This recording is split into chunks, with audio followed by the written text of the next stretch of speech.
1986, while stationed at an underground installation near Boulder, Colorado, I was introduced to Project Skybeam by Lieutenant General Andrew Garris. I was then led down a corridor and into a large hangar where a stealth bomber hovered only 20 feet above me. I stood there confused. Then Garris looked over me and smiled, then asked if I was certain of what I was seeing. I replied, of course. What else could it be? I was then shocked to find out that this wasn't a real craft. It was a projected hologram.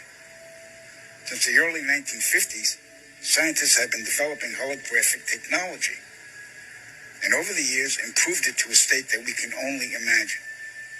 As I stood there staring at the bomber, which looked so absolutely real and solid that I could reach up and touch it, I contemplated the possibilities. What if this projection was 1,000 feet up in the sky?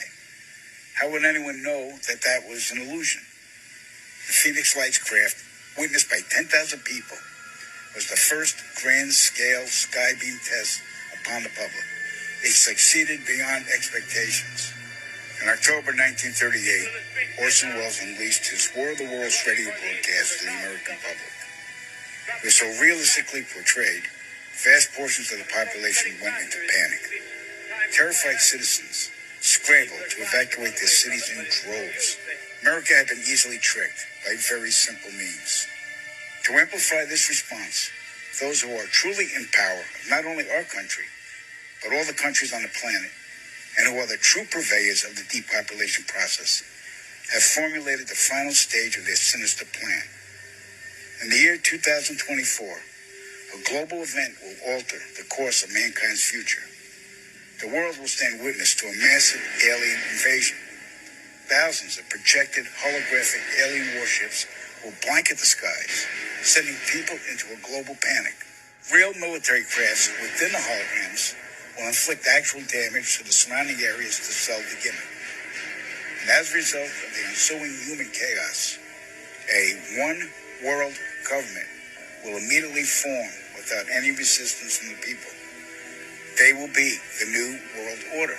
If enough people believe that something is real, then it is real in its effects. In terms of social reality. In terms of the social reality, in terms of what people act according to their beliefs. Yeah. And that opens a question of, really at two levels, perhaps something that we are creating ourselves, perhaps a series of images that we are projecting. I think Carl Jung came very close to expressing that idea in one of his books.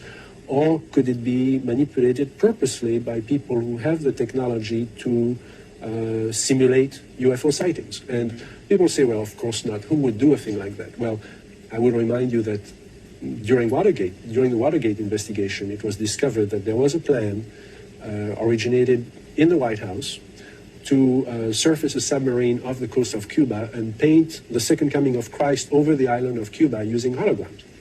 Which is well within our technology today. The idea was that since there is a large Catholic population in Cuba, they would be so upset by this vision that this would saturate the communication channels, the telephone system in Cuba, long enough for an invasion to take place. How interesting. I'd never heard of that. Well, I think that's a classic in psychological warfare, but that kind of manipulation is well understood, and I have personally investigated several apparently genuine UFO cases where there was, in fact, my conclusion, the conclusion of scientists working with me, was that there was, in fact, a manipulation taking place, and that it was not a hoax on the part of the witnesses, but a hoax on the part of somebody much better organized.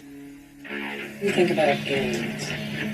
I don't think there are any. At one time, I thought that there were, simply based upon documents that I'd seen while I was attached to the intelligence briefing team, the commander-in-chief of the Pacific Fleet. At that time, and even for many years afterwards, I did not believe that the government would use me in that way. I had devoted my whole life to government service. I had been in the Air Force, I was in the Navy, I was a river patrol boat captain in Vietnam, I had proved myself, I had combat ribbons with the V for Valor.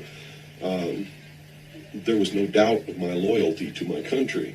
And maybe that's why it was so easy to use me, because I wouldn't doubt that what I saw was real.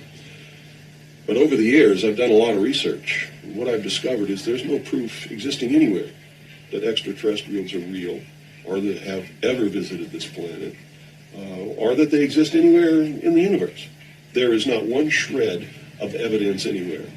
There is lots of evidence, tons of it in fact, that there are a group of people collectively known as the Illuminati who want us to believe in some extraterrestrial threat from space so that they can cause a world government, bringing together of all the people to resist that external threat.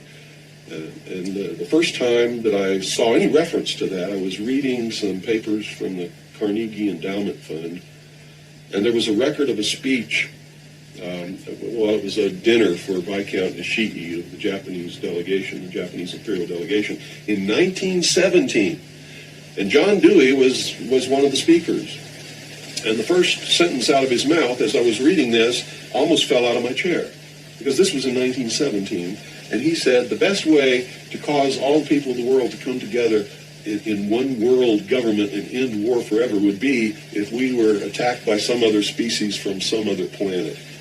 And boy, that just clicked with me, and I knew that this is just another scam. This is the age of deception. There's no doubt about it.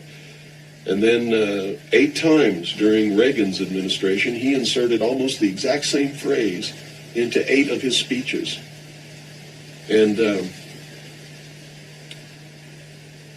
it's a scam. That's what I can tell you. What they call UFOs, these craft that fly around the sky, are real.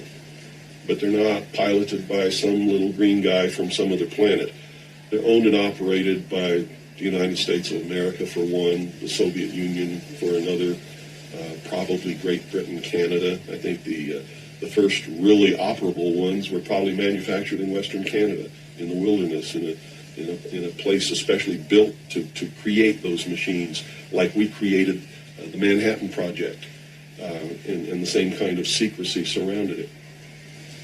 So the technology is real. It's been kept secret, and it's been used to promote this concept that there's an alien threat to this earth.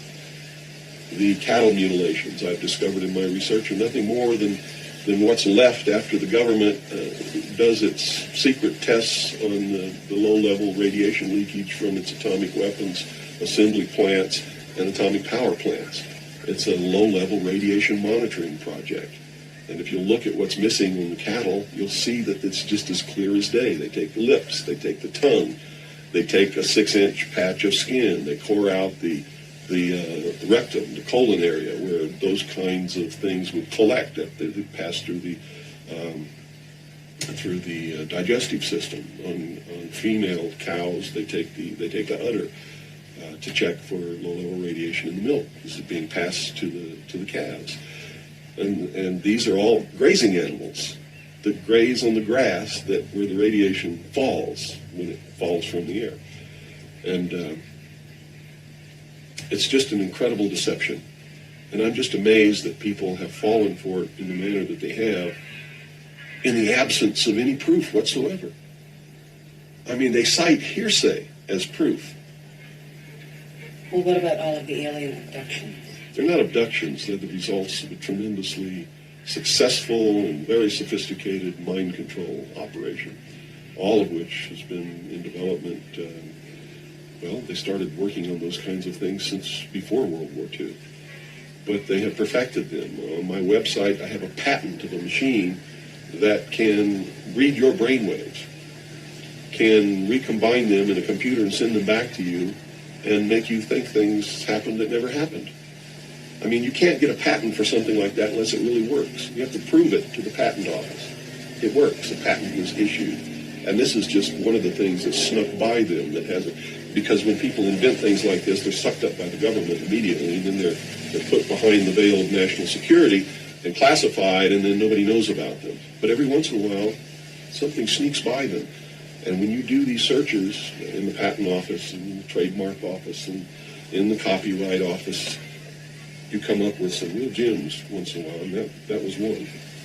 Also, the congressional investigations into the intelligence community has revealed the existence of these programs, and there's no secret about it. It's documented. Project Artichoke, Project MK Ultra, MK Naomi. I could go on and on and on all day long, And, you know, if you had the time in your movie, we could lay out all the documentation, which is official government documentation, and prove beyond any shadow of a doubt that it's true. But that's what it is. It's not extraterrestrials coming down. The human body cannot pass through walls and roofs or through windows that are closed. You know, this is all the product of the imagination and people's willingness to believe something because they want it to be true. I don't know why they would want it to be true.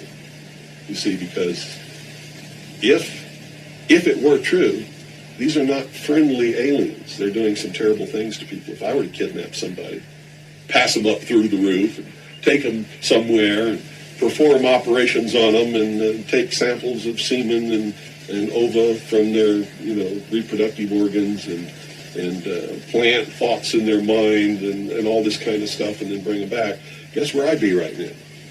In prison. It's kidnapping. It's criminal. It's a terrible thing.